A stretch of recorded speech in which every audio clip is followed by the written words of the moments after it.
कसे झाशीची राणी मयुरीताई बैलगाडा शर्यतीमध्ये पहिल्यांदाच कुळी कन्या पुत्र होती जे सात्विक तयाचा हरेक वाठे देवा. सुटली बघा, सुटली. कशी गाडी पळती पहा, मयुरी कशी गाडी पळती पहा आणि विजयी.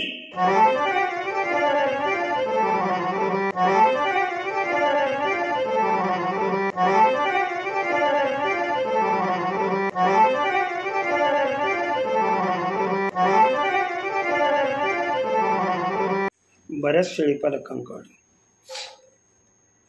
बैल आहेत, शर्यतीची बैल आहेत, किंवा बरेच बैलगाडी शर्यत वळवणारे जे शेतकरी आहेत तेही माझ्याकडे ग्रुपला ॲड आहेत. त्यांचा प्रश्न हा होता, सर बैलगाडी शर्यतीमध्ये बैल जोरात वेगात पळण्यासाठी काय करावं लागेल, कुठला आहार द्यावा लागेल. अनेक जणांचे प्रश्न आहेत. बैलाला कशा पद्धतीचा व्यायाम देणं आवश्यक आहे. तर पहा, ही तर महत्वाची गोष्ट. आहार देण्यापूर्वी मी बैलाला अगोदर चारा कसला द्यायचा आहे तो मी सांगतो. पहिल्यांदा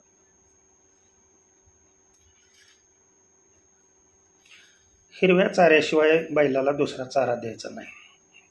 हिरव्या चाऱ्यामध्ये सुद्धा पौष्टिकता जास्त असली पाहिजे. पौष्टिक चारा म्हणजे मकेची ओली वैरण, जो शर्यतीसाठी बैल पळतो त्या बैलासाठी सांगतोय की ही कुट्टी करून व्यवस्थितरित्या त्याच्यामध्ये तुम्ही मिक्सअप करून मेथी घास, लसूण घास, दशरथ घास, तुतीचा पाला, समजा तुमच्याकडं शेवगा असेल शेवग्याचा पाला, तुमच्याकडं हातगा असेल हातग्याचा पाला, या ओल्या वैरणीमध्ये हे मिक्सअप करून त्यांना द्यायचं आहे. याच्यामुळं काय होणार आहे पहा, कार्बोहायड्रेट्स बरोबर, तंतुमय पदार्थाबरोबर प्रोटीन आहार त्यांना मिळून जातो. अगोदर चारा कोणता द्यायचा ते सांगतो आणि मग पुन्हा सकाळ संध्याकाळ खुराक कोणता द्यायचा तो सांगतो. अगोदर चाऱ्याचा प्रश्न मिटला पाहिजे. आणि हे सर्व हौशी शेतकरी जे आहेत त्यांच्यासाठी काय जण बरेच शेट लोक आहेत. मी जेवढे मला माहीत आहेत बैलगाडा शर्यतीमध्ये त्या सर्वांचे मी फोटो, त्यांचे फोटो, बैलाचे फोटो हे संदर्भासाठी वापरलेले आहेत. हे प्रत्येक बैलगाडा शर्यत जिथं आहे तिथे हे तुम्हाला सांगतो हे लोक दिसते. हे शो करायचा म्हणजे ह्याच्यासाठी सुद्धा मर्दच असावं लागतं. ध्यानात आलं का तुमच्या? हे येड्या गबाळ्याचं काम नव्हे. इथं तिची आवड असली पाहिजे. तेवढा बैल जोपासायची क्षमता आपल्याजवळ असली पाहिजे. आणि ही क्षमता असेल त्यांनीच हा नाद करायचा. हा कोणाचा बी नाद नाही. बैलगाडा शर्यत म्हणा किंवा बोकड सांभाळणे म्हणा, हे सगळे शौक आहेत. वेगवेगळ्या जातीचे मोठे मोठे बोकड सांभाळणे, ते ईदाच्या वेळेला विकणे, किंवा बोकडाची बैलगाडी. तुम्हाला माहीत आहे पाठीमागं बोकडाची बैलगाडी. पण त्यापूर्वी गेल्या 10 वर्षात मी बोकडाची बैलगाडी तयार केली. 2 माझ्याकडं. ज्या वेळेला माझ्याकडं दमास्कसचा एक बोकड होता आणि दमास्कस बोअर क्रॉसचा एक बोकड होता.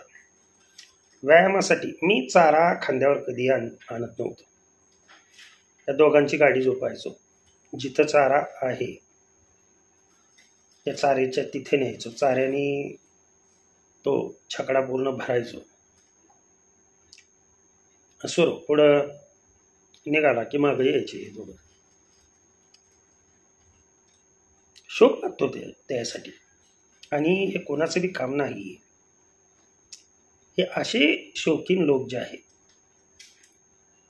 जिद्दीनं आपलं नाव करण्यासाठी जनावर इतकं प्रेम लावावं लागतं. त्या जनावराला तुम्ही प्रेम लावलं, त्याला जर योग्य खाद्य दिली, तर हे जनावर तुमचं नाव जगामध्ये उज्ज्वल केल्याशिवाय राहत. हे सर्वांची नावं उज्ज्वल केलेत त्या बैलांनी. ध्यानात आलं का तुमच्या? त्याच्यामुळं हा चारा जो आहे तो चारा त्याला ऊसाचं वाडं घाल नाही चालत असलं, किंवा फक्त वाळी वैरणच घालायची. रानात मोकळा फिरून येणारा बैल असू द्या, बकासूर सारखा. आलं का लक्षात? आणि या बैलाला कमीत कमी पावसाळ्याच्या दिवसामध्ये तरी धरणामध्ये एक अर्धा तास बैल दररोज पोहला पाहिजे, की ज्या पोहण्यामुळं त्याचे जे चारी पाय, आता मी सांगतो, हे पुढचे 2 पाय, हा जो भाग आहे आणि पाठीमागच्या पायाचा मांड्याचा भाग हा स्ट्रॉंग झाला पाहिजे, लक्षात ठेवा. म्हणजे बैल पळत असताना कुठेही पाय त्याचा लचकत नाही, किंवा एखादी गाडी अंगावर आली तरी सुद्धा सहन करण्याची, पुन्हा उठण्याची क्षमता त्याच्यामध्ये असते, स्ट्रॉंग सारखी. मी बकासूरचा व्हिडिओ पाठीमाग मयूर सरांच्या चॅनलवरती अपलोड केला आहे बघा, SMB मराठी स्पोर्ट फिल्म, ह्याच्यावरती एक व्हिडिओ अपलोड केलेला आहे. व्हिडिओ आवर्जून बघा. बकासूर पडतो गाडीवर दुसऱ्या, आणि त्याचं तो उठतो बी कसा, लगेच जखमी झाला तो, लक्षात ठेवा. परंतु जिथे जनावरांचा अंत होतो तिथे तो होत नाही. मालकाला बरंच काही त्यांनी दिलेलं असतं, नाव केलेलं असतं. जनावरांच्या नावाने मनुष्याची ओळख होते. ध्यानात आलं तुमच्या? आणि तशी ओळख करून घेणारे हजारो लोक दिसतील तुम्हाला. जिद्द कुणाला नाही. आपल्या गावाचं नाव व्हावं असं कुणाला वाटत नाही. तर त्यासाठी हा चारा सांगितला बैलासाठी. आणि बैलाला व्यायाम कधी दिवसातून कधीही अर्धा तास हा पोहण्याचा व्यायाम पाहिजे. जर पोहायचा व्यायाम जर तुम्ही देत नसाल तर बैल चांगला पटांगणामध्ये 100 फुटाच्या दोरीवरती 100 फूट दोरीला बांधणे आणि मुक्त संचारी वातावरणामध्ये, म्हणजे मुक्त पटांगणामध्ये बैल सोडून देणे, एका खुंटीला बांधून पळू दे त्याला तिथं. आलं का लक्षात? बाजूने तुम्ही कालवा करा, गोंधळ घाला, तो पळेल. हा त्याचं असं मोकळं अंग ठेवून बैल जेव्हा पळणार आहे तुमचा, बद्ध अंगाने बैल पळवताय, म्हणजे दररोज अशा बैलांना तुम्हाला वेळ मिळत नसेल तर हे करा तुम्ही, साधं सोपं. अगदी 50 फुटाची दोरी असली तरी सुद्धा चालते. तेवढ्यामध्ये सुद्धा तो उड्या मारू शकतो. लक्षात आलं? त्याचा उड्या हाणल्या पाहिजेत त्यांनी, पाय चालले पाहिजेत त्याची. कारण सर्व जे व्यायाम आहे त्याचा किंवा पळण्याची क्षमता आहे ही त्याची सर्व या गोष्टीवर अवलंबून आहे. तो व्यायाम दिल्यानंतर त्या बैलाला 1 आठवड्यातून एकदा तरी त्याच्या मसल्स ज्या आहेत पायाच्या मसल्स, महत्वाची गोष्ट पायाच्या मसल्स, ह्या पायाच्या मसल्स एका जागेवर तुम्ही बैल बांधल्यामुळं किंवा त्याला भरपूर फिरायला न मिळाल्यामुळे त्या मसलला, लक्षात ठेवा, मोहरीचं तेल लावून अशा पद्धतीने मालिश केली पाहिजे, किंवा कमीत कमी मोहरीचं तेल तर लावलं पाहिजे पायाला, पुढच्या पायाला, पाठीमागच्या पायाला. नख्या त्याच्या वेळच्या वेळेला कापल्या पाहिजेत, कातरल्या पाहिजे. ह्या काही गोष्टी अशा आहेत, लक्षात ठेवा. बैल तुमचा किती देखणा ह्याला किंमत नाही. बैल तुमचा किती जाड आहे ह्याला बी किंमत नाही. तुम्हाला छोटी छोटी खोंडसुद्धा दाखवतो की जी विनर आहेत, कितीतरी येत अशी. मोठ्या मोठ्या बैलांना सुद्धा त्यांनी बैल मोठा आहे, जाड आहे म्हणजे तो पळायला चांगला आहे असं होत नाही. सड पातळच बैल पाहिजे. सोन्या बैल बघा तुम्ही त्यामध्ये, आणि अशी बैल धापा टाकते, त्यांना पळता येत नाही. त्यांचं अंग त्यांना आवरलं पाहिजे ना. मग हे सुटू नये, हिने व्यवस्थितरित्या पळावं, यासाठी त्यांना सकाळ सायंकाळ खुराक काय द्यायचा, काय चारायचं यांना, की जेणेकरून चरबी तर अंगावर साठता कामा नये, तेज दिसलं पाहिजे. चरबी नको आहे, इंटरनल ताकद पाहिजे आहे भरपूर अंगामध्ये. आणि पळण्याची जिद्द पाहिजे. त्यासाठी आहार कोणता द्यायचा हे मी सांगतो पुढे, लक्ष द्या व्यवस्थित. खुराकामध्ये दररोज अर्धा किलो पेंड सायंकाळी भिजत घालायचे, पाणी थोडंच पाणी ओतायचं.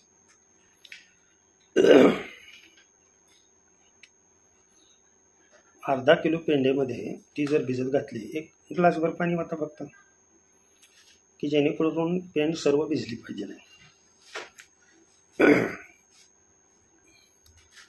त्या भिजलेल्या पेंडीमध्ये सकाळी सकाळी त्याचा खुराक कसा बनवायचा ते सांगतो मी. सकाळी सकाळी वाटी असते ना एवढी, साधारण एवढी वाटी, मी छोटी वाटी सांगतो, ती अर्धी वाटी मुगाच्या डाळीचं पीठ, अर्धी वाटी उडदाच्या डाळीचं पीठ. लक्षात ठेवा या गोष्टी मी सांगतोय ते. 1 वाटी हरभऱ्याच्या डाळीचं पीठ आणि 2 वाट्या मकाचं पीठ, हे त्याच्यामध्ये मिक्सअप करायचं. आणि एक साधारण 15 ग्रॅम गूळ टाकायचं. आता ह्या वस्तू कशासाठी टाकल्या वगैरे हे सांगत बसलो तर खूप व्हिडिओ मोठा होईल. हे टाकल्यानंतर, गूळ टाकल्यानंतर व्यवस्थित ते कालवून घ्यायचं. गव्हाचं पीठ कधीही वापरू नका. गव्हाचं पीठ का वापरू नका, बघा गव्हाचा लादा जर केला तर ते चिकटतं, ध्यानात आलं का तुमच्या, चिकटून बसतं ते. त्याच्यामुळे डायजेस्टिव्ह सिस्टीम खराब होते, पचनक्रिया चुकीच्या मार्गाने जाऊन बैल नुसता माजतो रेड्यासारखा, चलाकी राहत नाही त्याच्यामध्ये. बैलामध्ये चलाकी राहत नाही, काटकपणा राहत नाही. हे जे सांगतो हे मी सांगितलेलं मटेरियल, हे मटेरियल अतिशय महत्त्वाचं आहे. आणि ह्याच्यामध्ये 2 चमचे मिनरल मिक्सर पावडर टाकायची. एवढे छोटे लाडू तयार करायचे. एका वेळचा खुराक झाला हा बैलाचा, शर्यतीला पळणाऱ्या बैलाचा एका वेळचा खुराक झाला. ते रात्रीची भिजवलेली पेंड, आता सांगितलेले हे पदार्थ, हे एकत्रित करून लाडू करायचे. तेवढे सर्व लाडू एका बैलाला सकाळी सकाळी चारायचे. त्याला दुसरं काही देऊ नका, परंतु हे लाडू चारण्यापूर्वी, आता नीट लक्ष द्या, त्याला पहिल्यांदा ओली वैरण टाकायची.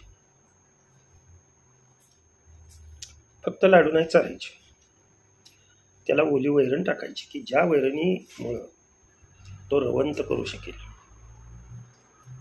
आणि नंतर हे लाडू काय, जे 5-6 लाडू तयार होतात, वैरण टाकल्यानंतर हा खुराक द्यायचा असतो. लक्षात ठेवा, वैरण न टाकता जर तुम्ही खुराक दिला, खुराक हाय तसा बाहेर येतो, शेणामधून बाहेर पडतो. लक्षात आलं का तुमच्या?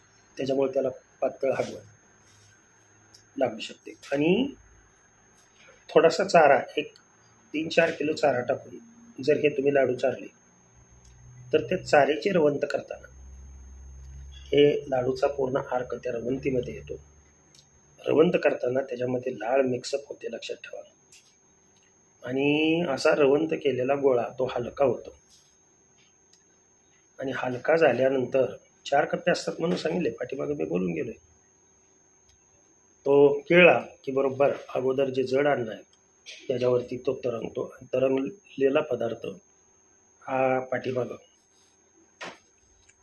छोट्या आतड्यामध्ये ट्रान्सफर केला जातो की जिथं प्रोसेस ऑफ ॲब्सॉर्प्शन, रिॲब्सॉर्प्शन, फिल्ट्रेशन सगळं तिथं होतं. आणि त्याच्यामधला जेवढं सत्व आहे तेवढं सर्व सत्व हे शोषून घेतलं जातं.